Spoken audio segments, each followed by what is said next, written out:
AutoCAD में arrays कहते हैं एक ऐसी कमांड को जिसके ज़रिए आप किसी भी एक ऑब्जेक्ट की मल्टीपल कॉपीज़ बना सकते हैं by using just one single command. तो ये बहुत बड़ा टाइम सेवर है एक्सपीरियंस यूज़र्स के लिए।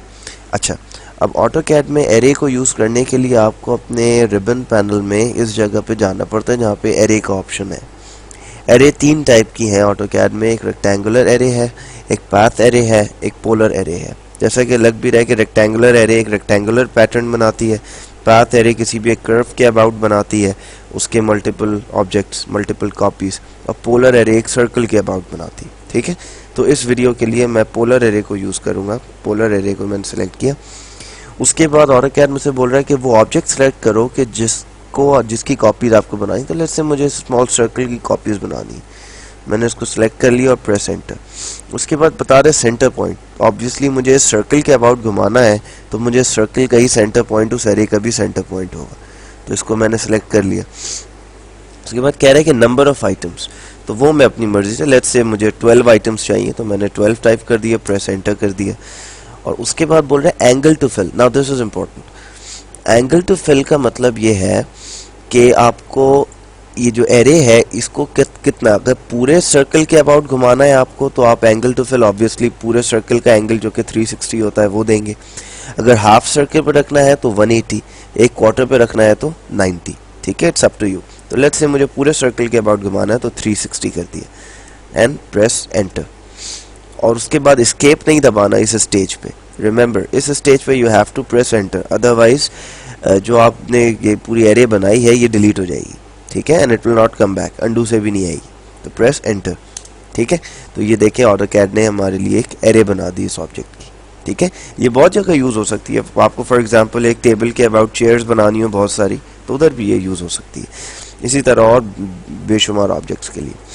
खैर, अब मैं आपको बताऊंगा कि इसमें एरे, ये पोलर एरे मैंने बनाई है या कोई भी एरे आप बना उसको मॉडिफाई क्या करते हैं, उसके क्या टूल्स होते हैं। तो किसी भी आप एक एरे पे क्लिक करें, सबसे पहले तो आपको ये ग्रिप और ये ग्रिप दिख रही होगी। ठीक है, और ये एरो, इस एरो का इतना काम नहीं, तो एंगल को रोटेट करने के लिए होता है बेसिकली, किसी भी यानी दो एरे में ऑब्जेक्ट्स दरमियान एंगल के लिए। सबसे पहले ये ग्रिप आप स्ट्रेच करके देखें तो ये नाम से ही लग रहा है कि स्ट्रेच कर रही है उसके रेडियस को। ठीक है, तो मुझे नहीं करना तो मैं इसको उसी पे रहने देता हूँ। ये वाली जो सेंट्रल ग्रिप है ये मूव करने के लिए इस्तेमाल होती है। I can move it up और down depending upon my use. मैंने उसको भी नहीं रखना, अभी तो मैंने सेंटर में कर दिया। ये जो इधर मेन्यू है ये इंपॉर्टेंट है। देखिए, ये मेन्यू सबसे पहले तो आपको इधर दिख रहा होगा, इस पर आप माउस ओवर करें तो आपको आएगा इसका नाम विच इज आइटम काउंट। अब आइटम काउंट नाम से जाहिर है कि वो जो शुरू में हमने नंबर ऑफ आइटम्स दिए थे ये वही चीज़ है। तो अगर मैं चाहूँ तो इसको I can make it, let's say मुझे इसको 8 करना है तो मैंने 8 कर दिया। लेकिन आप ये देखें साइड पे ये fx लिखा हुआ आ रहा है। इसका मतलब है कि कोई और फंक्शन इसी रो में, इसी कॉलम में चेंज होगा इसके चेंज करने से। करके देखते हैं। लेट्स से मुझे 8 चाहिए ना, तो मैंने 8 किया और एंटर कर दिया। तो अब आप देखें प्रॉब्लम क्या होगी, इसने इस एंगल को 45 कर दिया, जो कि लॉजिकल भी है। अगर मुझे 8 ऑब्जेक्ट्स चाहिए तो यानी दो ऑब्जेक्ट के दरमियान एंगल तो 45 ही होगा ना। अगर कम होगा तो फिर तो ये पूरे को फिल ही नहीं कर सकता। ठीक है, बेसिक मैथमेटिक्स। मैं चाहूँ तो एंगल टू फिल भी यहाँ से मैं चेंज कर सकता हूँ। मुझे हाफ पे चाहिए ना, ये फर्ज करें मुझे ये पूरे पे नहीं चाहिए तो मैं इसको 180 कर सकता हूँ, वो फिर उस एंगल को कम करके 15 कर देगा ऑब्वियसली। ठीक है, तो ये कुछ चीज़ें आप चेंज कर सकते हैं ना। ये भी एक इम्पॉर्टेंट कॉलम है इसमें रोज का। फॉर एग्जाम्पल मुझे नंबर ऑफ रोज बढ़ानी है इस एरे की। ठीक है, मुझे इसके बाद एक और लानी है तो मैं इसको 2 करके दिखाता हूँ आपको। आप इसको 2 कर दें और एंटर करें तो देखिए इसने एक और रो बना दी। ठीक है, यू कैन मेक इट 100 200 जो भी आपकी रिक्वायरमेंट हो। उसके बाद ये रो का डिस्टेंस है, बीच में कितना डिस्टेंस होगा इनके दरमियान, वो आप अपनी मर्जी से इधर से कुछ भी स्पेसिफाई कर दें। दोनों एक ही चीज़ है लेकिन इसको चेंज करेंगे तो ये इसको डबल कर देगा बेसिकली। ठीक है, तो आप इसको 2 करके देखें, एंटर करें तो देखें इसने इसकी स्पेसिंग बढ़ा दी और ये भी चेंज हो गया। नाउ दिस इज इम्पोर्टेंट कि ये इसके साथ चेंज हो जाएगा। लेवल्स अभी इंपॉर्टेंट नहीं है, ये 3D जब ड्राफ्टिंग करते हैं उसमें आते हैं, तो अभी इसको छोड़ दीजिए ना। ये मेन्यू बहुत इंपॉर्टेंट है इस जगह पे, ये एडिट सोर्स का और ये रिप्लेस आइटम का और रीसेट एरे का। सबसे पहले मैं आपको एडिट सोर्स करके बताता हूँ किस तरह करते हैं, ठीक है। तो एडिट सोर्स के लिए आप इस पर क्लिक करें। देखिए नाम से जाहिर है कि एडिट सोर्स वैसे ही बिल्कुल आपकी जो नॉर्मल ड्राइंग की स्क्रीन होती है वैसी आ जाएगी, और उस पर आप ना इस एरे के किसी भी एक ऑब्जेक्ट को चेंज कर लेंगे तो उससे सारे के सारे ऑब्जेक्ट चेंज हो जाएंगे। आप चाहें तो ज्योमेट्री ही चेंज कर सकते हैं, आप चाहें तो उसका स्केल चेंज कर सकते हैं, कुछ भी कर सकते हैं। अगर आपके पास कोई दूसरा ऑब्जेक्ट है तो आप उसे रोटेट कर सकते हैं, इट डिपेंड्स अपॉन यू। तो मैं करके दिखाता हूँ आपको। एडिट सोर्स करें, उसके बाद किसी भी ऑब्जेक्ट को सिलेक्ट कर लें इस एरे में। ज़रूरी नहीं है कि वो जो ओरिजिनल आपने बनाया था वही हो, कोई भी हो सकता है। आप इस पर क्लिक करें, उसके बाद वो बोल रहा है कि सोर्स ऑब्जेक्ट करेगा तो ये मसला हो जाएगा, लेकिन ये लास्ट लाइन इंपॉर्टेंट है कि enter array close to exit the array editing state. मतलब आपके पास एरे एडिटिंग की कोई और तरीका नहीं है सिवाय ये टाइप करने के एरे क्लोज, ठीक है। Now this is important thing to remember, okay, ठीक है।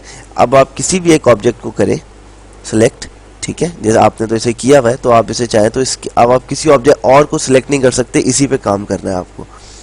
मैं फॉर एग्जांपल इसे स्केल करके मैं थोड़ा सा बड़ा करना चाह रहा हूँ, तो मैं स्केल पे क्लिक करूंगा। उसके बाद बोलेगा सिलेक्ट ऑब्जेक्ट, तो मैं ऑब्वियसली मैं इसी पे काम कर रहा हूँ। वो बोलेगा बेस पॉइंट, जैसे स्केल में बताता है बेस पॉइंट, फिर स्केल फैक्टर। लेट्स से मैं स्केल फैक्टर चाह रहा हूँ 1.3, राइट, ऐसे ही आर्बिट्रेरी सा कुछ भी।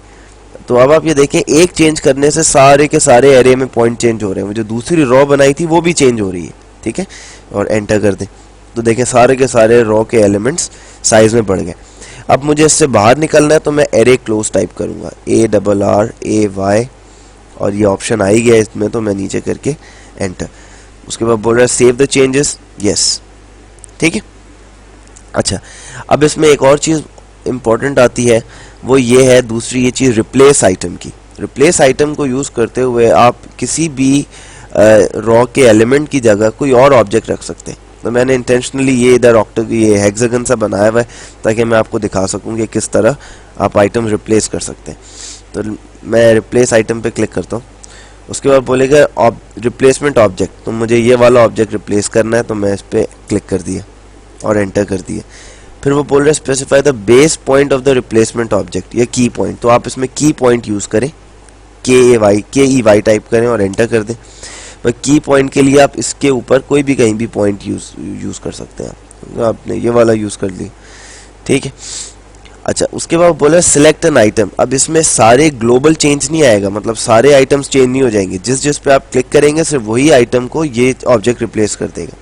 लेट्स से मुझे ये सर्कल करना है ना, तो मैंने इस सर्कल पे क्लिक किया तो देखें कोई और चेंज नहीं हुआ, लेकिन इसकी जगह ये हेक्सागन आ गया।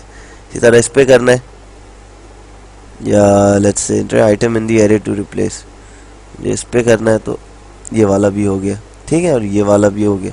तो ये बेसिकली ये चेंज ये कर रहा है, ठीक है।